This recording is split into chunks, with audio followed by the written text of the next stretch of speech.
കൃഷ്ണ പ്രണാമം. ഏവർക്കും ശ്രീ ഭഗവാനുവാചയിലേക്ക് സ്വാഗതം. ശ്രീ ഭഗവാനുവാചയിലൂടെ അമൂല്യമായ ആധ്യാത്മിക വിഷയങ്ങൾ വളരെ ചുരുക്കത്തിൽ നമുക്ക് മനസ്സിലാക്കാൻ ശ്രമിക്കാം. ഇന്ന് നാം മനസ്സിലാക്കാൻ പോകുന്നത് എപ്പോഴാണ് നമ്മുടെ ജീവിതത്തിലെ ഏറ്റവും പ്രധാനപ്പെട്ട അവസാനത്തെ പരീക്ഷ നടക്കുവാൻ പോകുന്നത്. ആ പരീക്ഷയിൽ 100% വിജയം കരസ്ഥമാക്കണമെങ്കിൽ നാം എന്താണ് ചെയ്യേണ്ടത്? മരണസമയത്താണ് നമ്മുടെ ജീവിതത്തിലെ അവസാനത്തെ ഏറ്റവും പ്രധാനപ്പെട്ട പരീക്ഷ നടക്കുവാൻ പോകുന്നത്. ആ പരീക്ഷയിൽ 100% വിജയം കരസ്ഥമാക്കണമെങ്കിൽ നാം ആ സമയത്ത് തീർച്ചയായും പരമദിവ്യോത്തമ പുരുഷനായ ശ്രീകൃഷ്ണ ഭഗവാനെ ഓർത്തേ മതിയാകൂ. കാരണം ഭഗവത്ഗീത 8-ാം അധ്യായത്തിൽ ഭഗവാൻ പറയുന്നു, അന്തകാലേച്ച മാമേവ സ്മരൻ മുക്താ കലേവരം യ പ്രയാതി സമദ്ഭാവം യാതി നാസ്ത്യത്ര സംശയഃ. മരണസമയത്ത് എന്നെ സ്മരിച്ചുകൊണ്ട് ശരീരം ത്യജിക്കുന്നവൻ തീർച്ചയായും എന്റെ ഭാവത്തെ പ്രാപിക്കുമെന്നതിന് യാതൊരു സംശയവും വേണ്ട. ഭഗവാൻ അർജുനനിലൂടെ നമുക്ക് വാക്കു തരികയാണ്. ഭഗവാനെ സ്മരിച്ച് നാം നമ്മുടെ ശരീരം ത്യജിക്കുകയാണെങ്കിൽ തീർച്ചയായും നാം അദ്ദേഹത്തിന്റെ ഭാവത്തെ പ്രാപിക്കുമെന്ന്. ഒരു ഭക്തന് ഈ വാക്കുകളിൽ യാതൊരു സംശയവുമില്ല. ഏതു വിധത്തിലാണോ ഒരു വിദ്യാർത്ഥി മത്സര പരീക്ഷകളിൽ മുൻകൂട്ടി തയ്യാറെടുപ്പ് നടത്തുന്നത്, അതുപോലെ ഒരു ഭക്തൻ പരീക്ഷ നടക്കുന്ന വേളയിലല്ല, അതിനു മുൻപ് തന്നെ കൃഷ്ണാവബോധം പരിശീലിക്കുന്നു. കാരണം നമുക്കറിയില്ല നമ്മുടെ മരണം എപ്പോഴാണ് ആസന്നമാകുന്നത് എന്ന്. മാത്രവുമല്ല, പ്രാണൻ ശരീരത്തിൽ നിന്നും വിട്ടുപോകുന്ന വേളയിൽ ആയിരക്കണക്കിന് തേളുകൾ കുത്തുന്ന വേദനയായിരിക്കും ഒരാൾ അനുഭവിക്കുക. ആ അവസരത്തിൽ ഭഗവാനെ ഓർക്കണമെങ്കിൽ തീർച്ചയായും അദ്ദേഹം കൃഷ്ണാവബോധം പരിശീലിച്ചേ മതിയാകുകയുള്ളൂ. നാം നമ്മുടെ ജീവിതത്തിൽ എപ്പോഴും ചിന്തിക്കുന്ന വിചാരങ്ങളാണ് മരണസമയത്തെ സ്മരണക്ക് കളമൊരുങ്ങുന്നത്. ഒരാൾ സ്വാത്വിക ഭാവത്തോടെ നിരന്തരം ഭഗവാൻ കൃഷ്ണനെ സ്മരിക്കുകയും കൃഷ്ണാവബോധം പരിശീലിക്കുകയുമാണെങ്കിൽ തീർച്ചയായും മരണസമയത്ത് അദ്ദേഹം ഭഗവാൻ കൃഷ്ണനെ സ്മരിക്കുന്നു. ഇങ്ങനെ കൃഷ്ണാവബോധം പരിശീലിക്കാത്ത ഒരു വ്യക്തിക്ക് എന്താണ് സംഭവിക്കുക എന്നത് നമുക്ക് ഭരത മഹാരാജാവിന്റെ ജീവിതത്തിലൂടെ മനസ്സിലാക്കുവാൻ കഴിയും. ഭരത മഹാരാജാവിന്റെ അന്ത്യവേളയിൽ അദ്ദേഹത്തിന് എന്താണ് സംഭവിച്ചത് എന്ന് നമുക്ക് നോക്കാം. ഭരത മഹാരാജാവ് ഉന്നതമായ രാജകുടുംബത്തിൽ ജനിച്ച ഒരു രാജാവായിരുന്നു.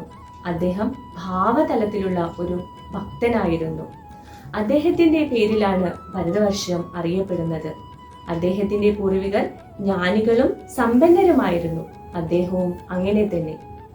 അനവധി വർഷം രാജ്യം ഭരിച്ചതിനു ശേഷം തന്റെ ജീവിതത്തിന്റെ അന്ത്യനാളുകൾ മുഴുവൻ ഭഗവത് സ്മരണയ്ക്ക് നീക്കിവെക്കുവാൻ അദ്ദേഹം തീരുമാനിച്ചു. അങ്ങനെ അദ്ദേഹം തന്റെ രാജ്യം വെടിഞ്ഞ് കാട്ടിലോട്ട് പോവുകയുണ്ടായി.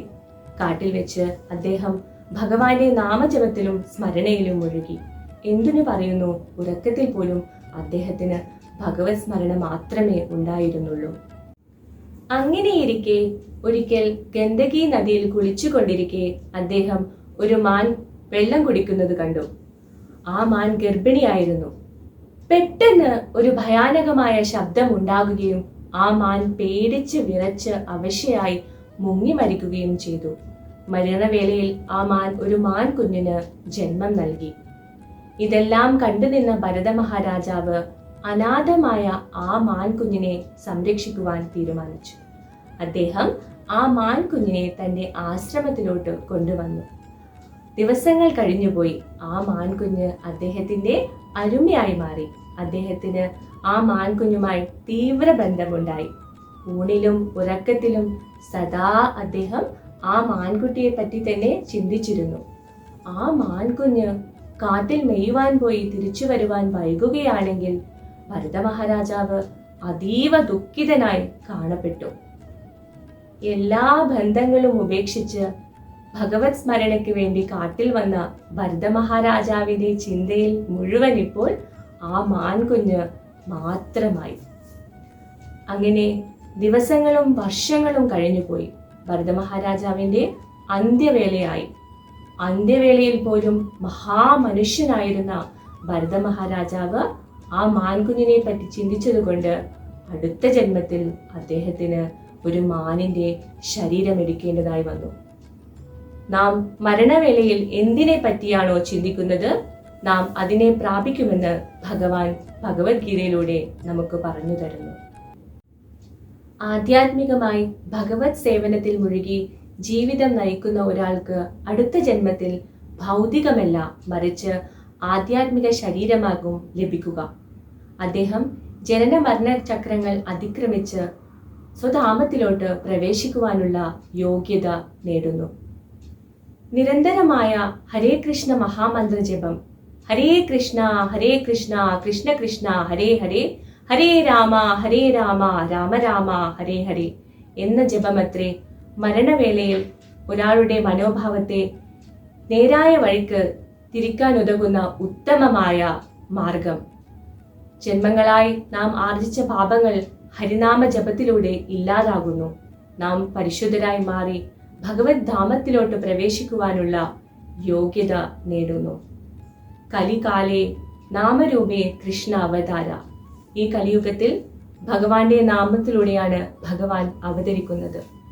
ഭഗവാന്റെ നാമവും ഭഗവാനും തമ്മിൽ യാതൊരു വ്യത്യാസവുമില്ല.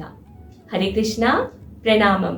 ശ്രീല പ്രഭുപാദ് കി ജയ്, ഗുരു മഹാരാജ് കി ജയ്. ഹരേ കൃഷ്ണ.